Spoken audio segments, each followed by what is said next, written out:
Alright, the game boots up and a runner comes to light an Olympic torch. Yeah, cool. Can I skip it? What's the point? I don't want to watch this. I want to play the game. I guess the programmers were really impressed with their work here. It looks okay, but it's not worth staring at every time you start the fucking game. Even more senseless, they actually give you an option of replaying the intro. I obviously saw it once. Why the fuck would I want to see it again? Because why put in a name anyway? It's not like the game's gonna save it, but if it did, I guarantee most of the high scores would belong to The first event is called Hot Dog Aerials. I wonder what that could be. Oh, ski jump. Okay. Why is it called Hot Dog Aerials?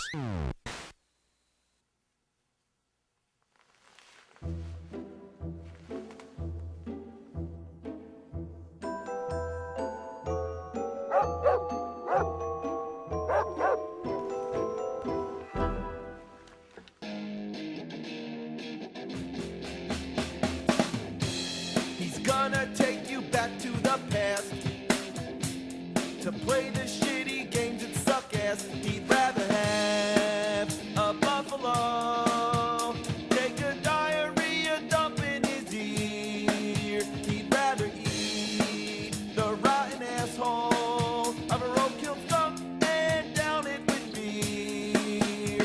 He's the angriest gamer you've ever heard. He's the angry Nintendo nerd. He's the angry Atari Sega nerd. He's the angry video game nerd. Next is speed skating. I'm surprised it's not called Cat Tit Bingo. How do you like that music? Listen. Exquisite. Isn't that the most beautiful, radiant sound that has ever been blessed upon your soul? Its exuberant tonality harmoniously blends the dying squeals of electronic goats with the melodic rapture of diarrhea bubbling from a coyote's crap hole. There is no hope for this game redeeming itself. This is the worst event of all.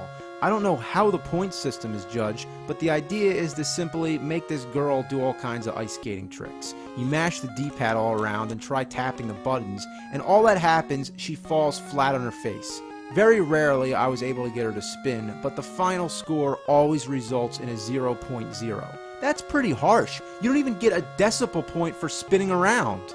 This is painful. The timer seems to last an eternity, and the Nutcracker music is torture to your ears. And I know this is ice, but staring at a screen that's 90% white makes me feel like I'm going blind. I'm not even kidding, but if I were to give out an award, a big shit-dripping trophy for the worst controls ever in a video game, I think it would go to this. I mean, look at it. I've never seen anything this unresponsive. I'm hitting every button combination possible. You know, all it needs to be said about Winter Games is that you push buttons. That's all it is. How's Winter Games? You ever play Winter Games? Yeah, you push buttons, that's it. Go like this. You're playing Winter Games. You ever watch a movie where someone's pretending to play a video game, but you can tell they're just acting, they're just going like this? They're playing Winter Games. Yeah. Who programmed this thing? Maybe it was Fred Fox.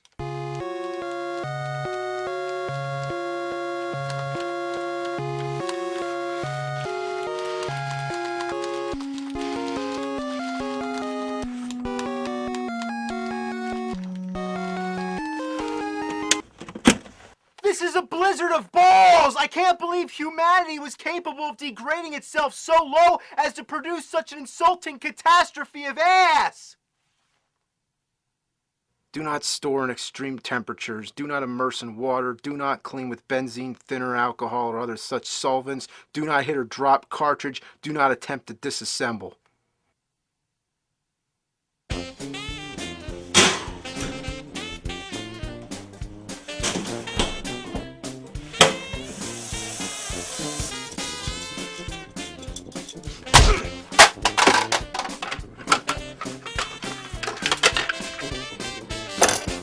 Like that.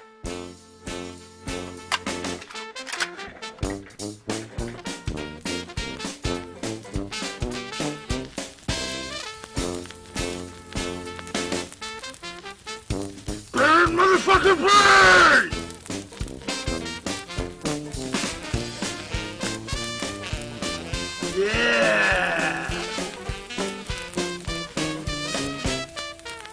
look at all these fucking games. So many choices. Which one should I play? Well, here's a question. Which one's different from the rest? Huh? Which one juts out like a fucking piece of shit? This one. And look, what's that? Why, it's another game hiding behind it. It sure is a unique specimen. If it had only been for this, I'd say it's pretty strange, but the way it protrudes out, too, definitely makes it the most oddly shaped of the whole collection. Being that this is one of those unlicensed hack fucks, it won't play in a classic Nintendo, unless you stick another game on it. So that's what it's for. But all the other unlicensed games didn't have to do that, so why this one? It's just like Super Noah's Ark 3D, the only Super Nintendo game where you had to do that. If you play it on the top loader, then it works just like a regular game. It does look lonely and stupid, so I guess you could stack shit on top if you want. Once upon a time, there was a girl named Little Red Riding Hood. She liked to jump in the air and whistle out her vagina. She kicked at trees until Big Bird's ballsack would appear. What? That's not the story? Oh, well, excuse me, because this isn't Little Red Riding Hood. This is Little Red Hood, yeah! Not to be confused. I don't know, really, the real reason why it's called Little Red Hood instead of Little Red Riding Hood is because I have no fucking idea. Let's check out the store. The store always sells the same 3 items, even when there's 2 stores right next to each other. What's the point of that? It's like fucking Starbucks at every street corner. The first item is a potion that makes you invincible. It only works for a few seconds, so it's not worth the investment.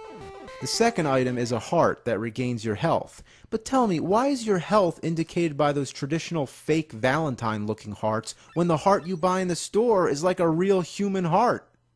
Not to mention, you can find candy, which gives you some health back too. Not as much as the heart you buy in the store, but why would you pay for it when you can basically find the same thing for free? The third item is a slingshot. Now that's more what we're talking about. Now you'd expect her to use the slingshot to shoot rocks or something, right? But no, she throws the fucking thing. Yeah, check this out. Look, I'm gonna hit you with this slingshot. I suppose if the game programmers put a gun in the game, you'd be throwing that as well. Does that make any sense? No. Let's recap and make sure we got this straight, okay? Alright. You wait for randomly flashing staircases to appear, in which you try to find a randomly appearing key, which randomly appears within the randomly appearing staircases, and then try to collect a random number of cherries that randomly appear as you kick palm trees to reveal another staircase that doesn't flash, or more or less appears to be flashing, but in a frozen state. You go in there, and then you're off to the next level. You got that? Well, good, because now all you got to do is do that 9 more times, and congratulations, you've learned the secret of playing Little Red Hood. The only thing you might be wondering now is what on earth does this have to do with the story of Little Red Riding Hood? Well, I'll tell you. Absolutely fucking nothing. Look at the bear. Did they purposely try to make it match the background? They really couldn't help but use the same putrid color twice? The music never changes. Every level is the same frothy sound of crackling ass. Even something as simple as walking can't go without glitchy side effects. Like Metal Gear, you can't pass through narrow spots. I mean, if you can't walk through, why make it look like you can? Oh, never mind. I guess if you fidget around enough, it works. You can't jump when you're below a tree, as if your head is somehow hitting the trunk. Technically, this would mean the character is not jumping straight up into the air, but rather sideways, as if Little Red Hood exists in a 2-dimensional space while jumping sideways into a 3-dimensional tree. If you're walking above the trees, you can't walk behind the leaves. It's as if this vague space the tree occupies is a blockade. The items always appear at random, even in areas where you can't get to them, like inside a tree. Sometimes 2 items can appear in the same place. And sometimes an item can just randomly disappear. Everything about this game is a broken down mess. It's just so random You know, how many times have I used the word random and appear? But that's exactly what's happening. Stuff appears or doesn't appear or randomly does something else. I feel like a guinea pig in an experiment where they're testing the effects of negative reinforcement. Let's see what happens if we take the key away. It's 20 years late, but whoever you are, and if you want to know what the effect is, I'll tell you the effect. It's fucking pissing me off! Nothing is consistent about this twisted piece of shit covered anal fuck. In this stage, the key is out in the open, guarded by a panda, I guess. Are any of the animals in this game supposed to be the big bad wolf? Anyway, the panda is the only enemy that kills you with one hit. Doesn't matter if you have full health, you touch the panda and you're dead. The only way you can get past it is if you get hit by something else and then pass through. Thank God for that after hit invincibility. Then there's this spot where you have to jump on turtles to get across a waterfall. And this is not the kind of game that has good jumping control. Fuck. Oh, fuck!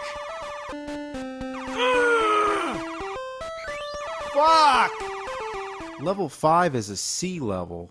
All you have to do is get 2 pearls. I guess they decide to change it up a bit. It's the easiest level in existence and has no purpose. Too bad there weren't any other levels like this so we can breeze through this fuckwad. But the most fucked up level of all is level 8. Here, the key never appears. Just never. It never appears. I played this stage for about an hour before I eventually looked up an online walkthrough from someone who probably had more time to spare than me. And guess what? In this stage, the key doesn't appear until you buy an invincibility potion and 3 slingshots! How would anybody know to do that? You go through the whole game, all of a sudden they throw you a curveball and change the fucking rules! Imagine if in Super Mario Brothers, if one level, you can't jump on the flagpole at the end. Unless first you collect exactly 29 coins, stomp 3 Goombas, and get a fire flower. You wanna know how I feel now? I'm fucking enraged! You don't just change the rules like that! This is shit sauce! This is Dr. Jekyll and Mr. Hyde standards! And I'm still playing it. I don't even know why. I guess I can't resist being able to say I beat Little Red Hood. And you know what? I don't expect a good ending either. Why work hard on creating an elaborate ending when you've made the game so hard to figure out that there's not a chance in hell anyone would get that far? In fact, I expect a shitty ending. A fucking loathsome, ass-sucking shit heap of an ending.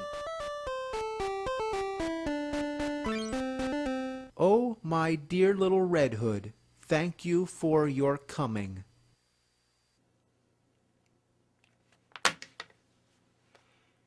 You did not disappoint.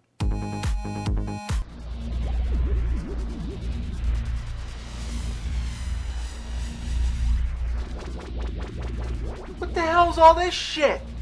There's metallic sea sponges everywhere. There's titanium rocket jock straps, headless parrots with bottle caps, floating eyeballs entrapped in glass lids. How is this all happening? Oh, of course, it's the year 2010.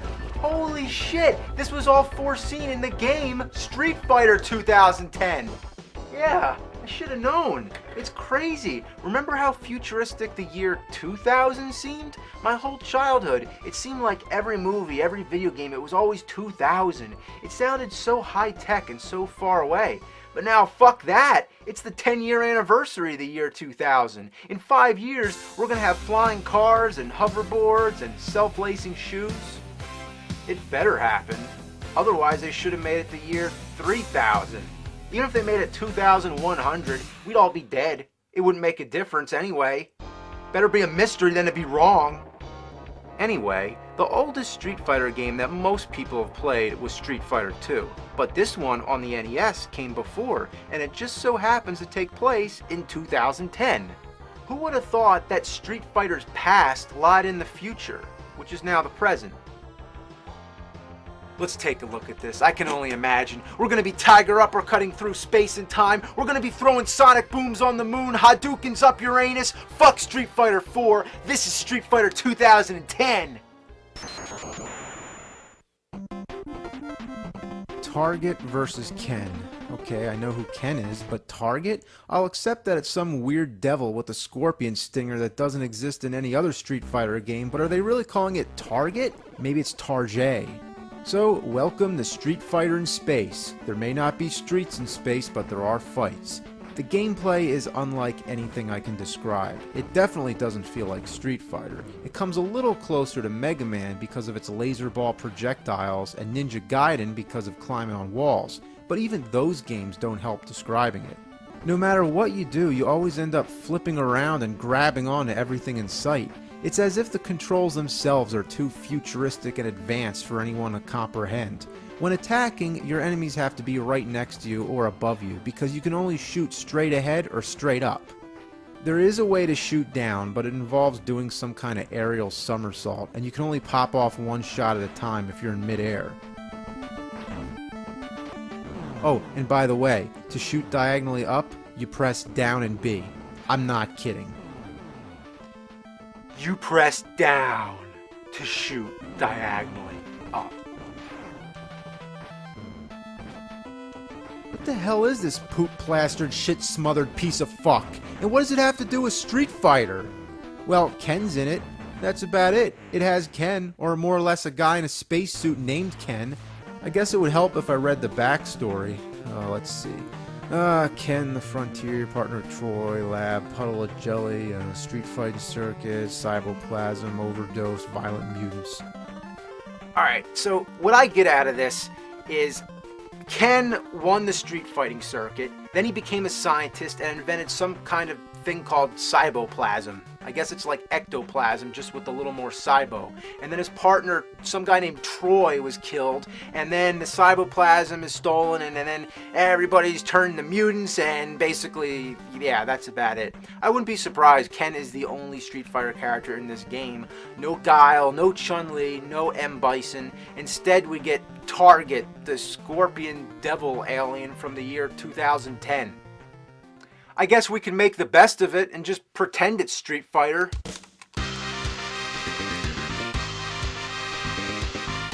Hadouken! Hadouken! Hadouken! Hadouken! You win! It doesn't work. Even when I put the sound effects in, it's not Street Fighter. The objective for each stage is to find a portal. The portal never appears until you destroy the target enemy, and that's why all the enemies are called target. Yeah, it is awkward, but that's what it means.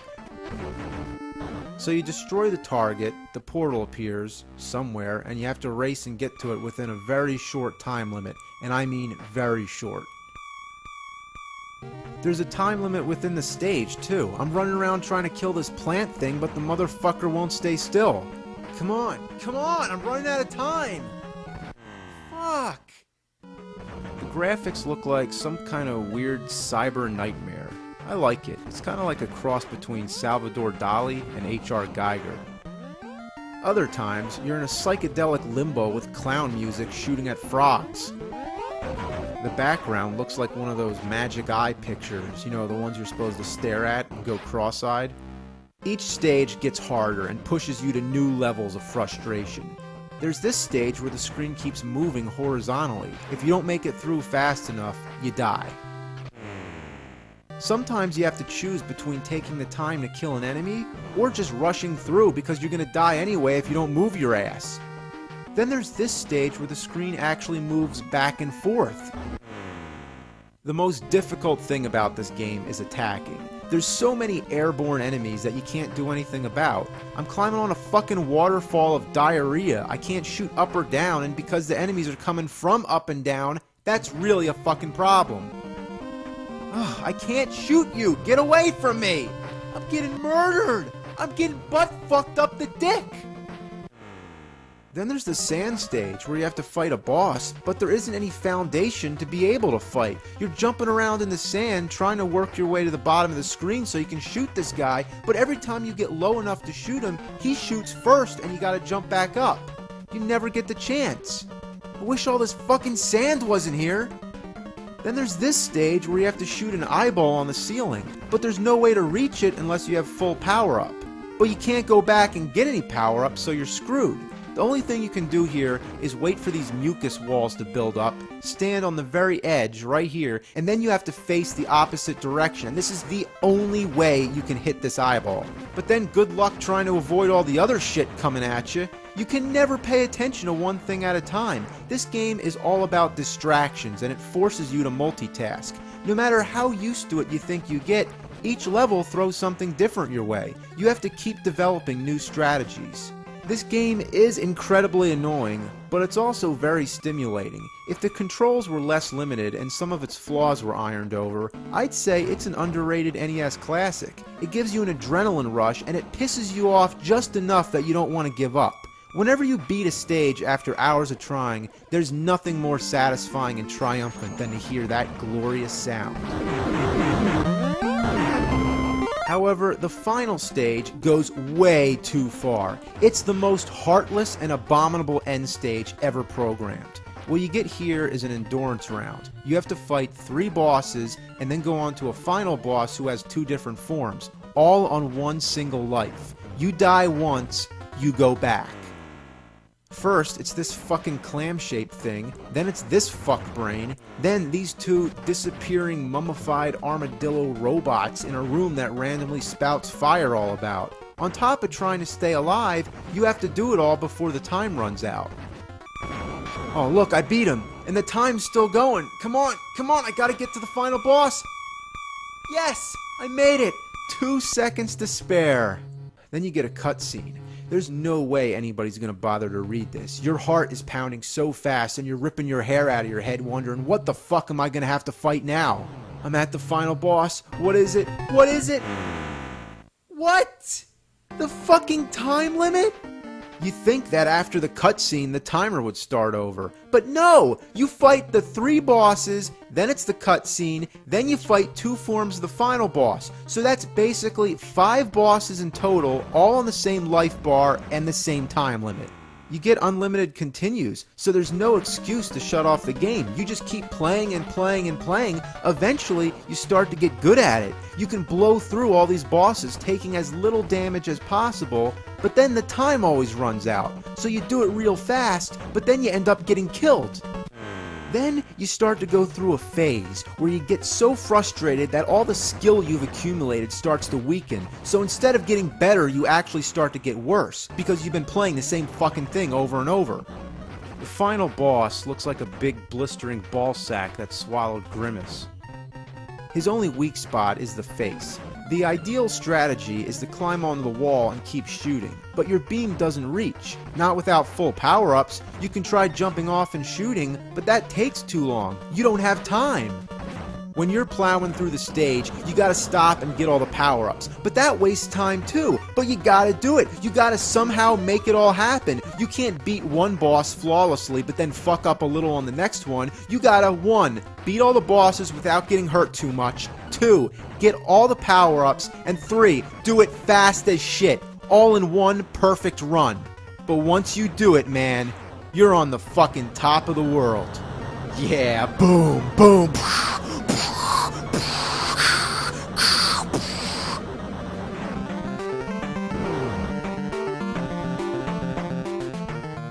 And that, my friends, is Street Fighter 2010. That's all I have to say. So Happy New Year, Happy New Decade. Am I forgetting anything? Yeah, I forgot my fucking mail. Let's get down to the gameplay. Attacking is a joke. You're supposed to hold down the A button and run into the monsters. In Zelda, you actually see the sword come out. But here, there's nothing. Did they forget to animate it? Am I supposed to use my imagination like a fucking board game? When you kill something, they just disappear. Nothing happens. They don't burst or make a sound effect or do anything to make you feel the satisfaction of killing an enemy. There's no skill involved. You'll never know whether or not you're hitting the monster or the monster's hitting you. It's just as random as rolling the dice or playing the lottery. Sometimes you win, sometimes you lose. But I guess it's better than using drugs or alcohol, because with drugs and alcohol, especially drugs, you always lose. Whenever you die, take a guess what happens. You go back to the beginning. Yep, it's one of those games. No extra lives, no continues, you don't get diddly dick. There is a password system, but it's the most perplexing, back-ass, and unorthodox use of a password I've ever seen in a game. First, you bring up the menu and go to save. That sounds pretty simple, right? You just save the game. But no, that's not at all how it works. All save does is give you a password, but it doesn't show you the password, and you'll never even know it's there until you go down to password. And there you go. Now you gotta write the fucking thing down. The time it takes to write it down and then re-enter it is almost the same time it takes to just start the game over. What were they thinking? They couldn't come up with a better way? How about just giving me the password after I die? How about extra lives? How about a continue option? Or even better, how about a battery backup like in Zelda and actually making save really save the game? Load? When would I ever want to load a game from within the game? If I died, I'd be doing this from the main menu screen with the password option, unlike the password option from the menu within the game, which gives you the password that you got from the save option. Speed? Do I really care what that does? Game? Does that let me pick a different game? Because that would be a good fucking idea! Because you're just gonna run into walls and get killed by fireballs. And sometimes you just die at complete random. There's probably something in the dark killing me, like a rat or some kind of pitfall. Who knows? You can't see it unless you get a lantern. Now I'm going back to that dark cave to figure out what the fuck was killing me. I don't see anything, so that only concludes there was nothing. That's a cheat if I ever saw one. The game kills you with nothing. Do I feel accomplished? No. I feel like this game just wasted my fucking time, making me have to figure out all this cryptic shit. That's not to say Zelda didn't have its own cryptic shit. You have to burn a bush to reveal a staircase, and there's thousands of bushes where it could have been. There's a lake where you have to use a flute, a statue that you have to push, and a specific rock where you're supposed to lay a bomb. I'm only raising the question, what is it we love about all the puzzle solving that goes on in Zelda? Perhaps it wasn't as hard to figure out, maybe there were more clues within the game, and people discuss this game much more, sharing all the secrets. But I do have to admit, my first time playing through Zelda, I got stumped a lot too. Maybe it just boils down to the fact that it's a much more well-designed game, and it's fun, so you enjoy playing through it and trying to figure it all out. Hide just doesn't have the same fulfillment. It's a mediocre adventure game with some serious flaws, and that's what you get for reaching into the dark depths of the NES library. You might as well be reaching into a dog's asshole, because all you're gonna find is shit. The sequels continued to have awesome cutscenes, and throughout the series, Ryu would always say, what was he gonna say? What the fuck? Oh, and what is going on there? One of the biggest problems is that if an enemy is anywhere near the edge of the screen, they will respawn infinitely. Nice. Thanks for wasting my firepower. The number one most constant issue in this game is getting knocked back. It's the same as in Castlevania. It doesn't matter where you are, no matter which angle you get hit from, it always seems you gravitate towards the nearest hole. You know, I've forgotten that this game has a life bar. Yeah, you can actually die if you take enough hits, but whenever you get hit, there's a death trap right next to you, so you're always going to die by falling. You might as well not even have a life bar. Look at this guy. How am I supposed to get past him? Fuck.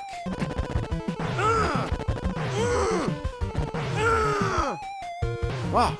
Fuck. Fuck. This is impossible! How am I supposed to beat this?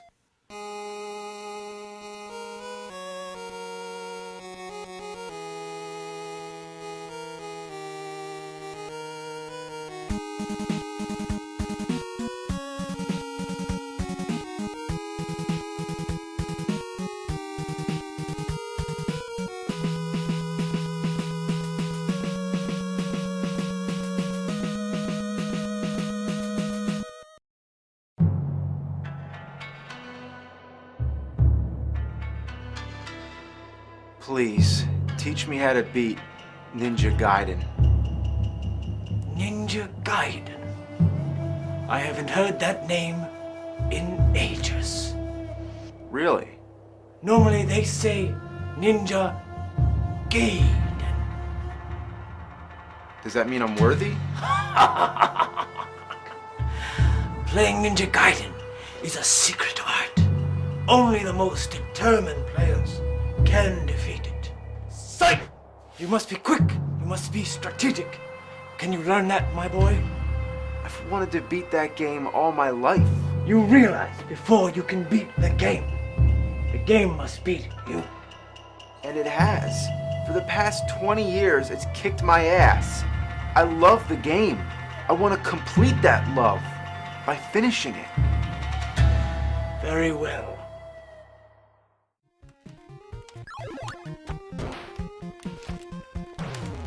Fuck! Sloppy! Is the game controlling you, or are you controlling the game?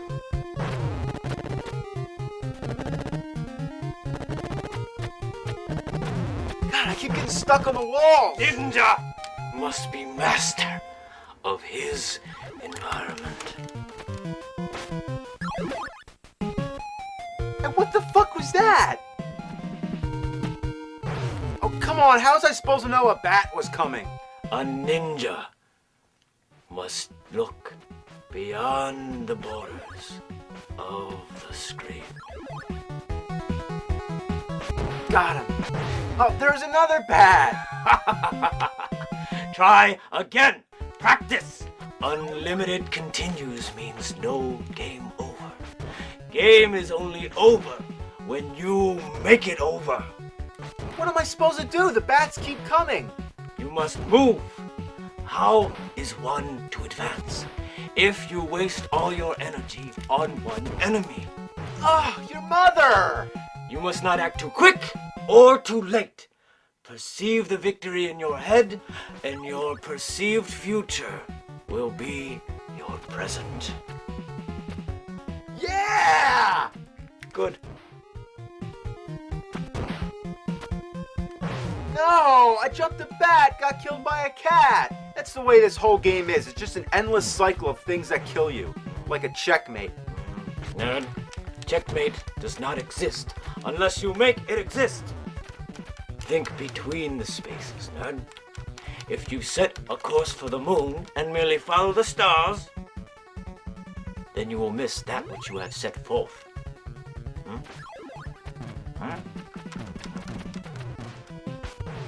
Look at all this shit. There's a million flying enemies. And they all respawn quicker than I can attack. You're playing with anger. Anger does not exist. Pain does not exist. Defeat does not exist.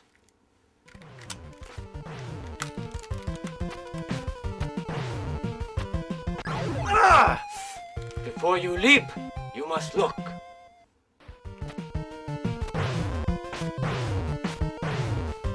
I looked. Before you look, you must think.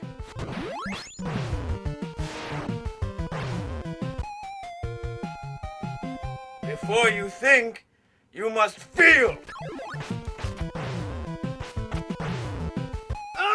Before you feel, you must... I've had enough. Come, show me your thumbs. What? Your thumbs. My thumbs. Like this. What? What?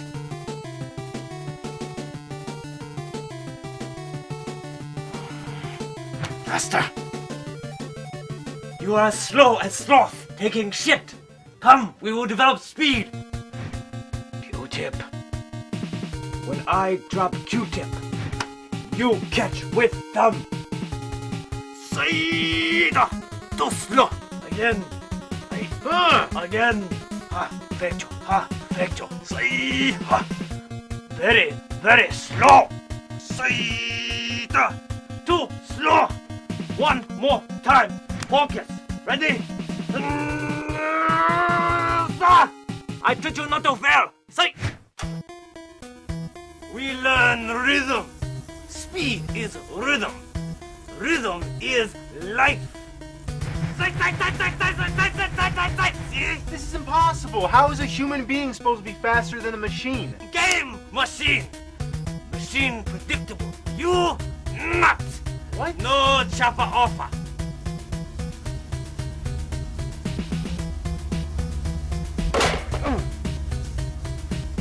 Oh, this is bullshit!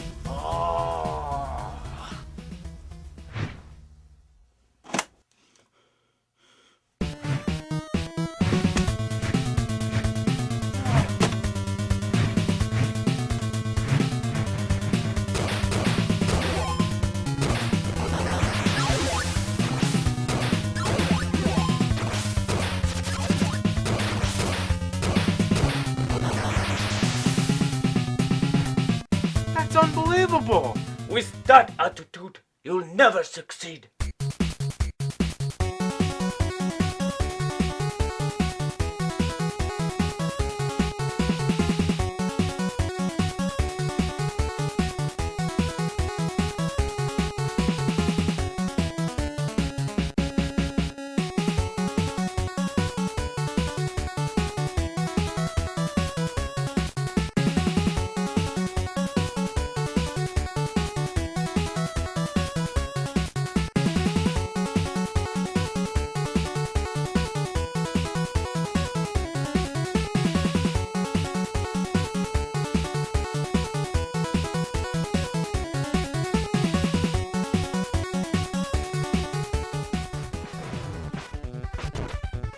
Final boss! Final boss! You have 3 final bosses.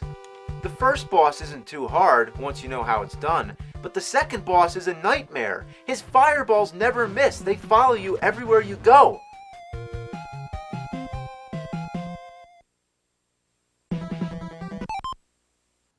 Are you fucking kidding me? I'm all the way back at stage 6-1? That's fucking horseshit! You die on the boss, you go all the way back? You die, you go back. You must learn discipline. But how am I supposed to practice on the boss? As soon as I start to learn the pattern, I die and I have to go through the last stages all over again. The hardest section of the whole game is this part right here. It would be so much easier if I had a throwing item like a ninja star. But this game is very stingy with its special weapons. The ammunition is scarce, and whenever you die, you reset to nothing. Even if you do manage to get to this part with a weapon, it doesn't help much. And once you die, you can't go back and restock. This section contains no weapons, so all you have is your sword. The only way to get past this motherfucker is to trigger a glitch, making him disappear. But that only happens if you're really lucky. Then you'll get another shot at the boss, but they don't even have the fucking courtesy to refill your life bar. That is sadistic. Whoever programmed this thing, I want to rip their fucking heart out of their ass and show it to them so they can see how cold and black it is before they die. There's no stage select code, and no helpful Game Genie code either. Infinite lives? Yay! Isn't that what you have already? How about put me back at the boss so I can get another try? At least it lets you skip all the bosses that you've beaten, but it makes me sick to think that there's still one more boss I haven't made it to.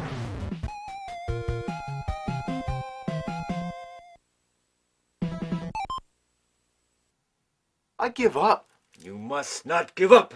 No game over. Game's over now. You try. Fuck. Nunchuck fuck.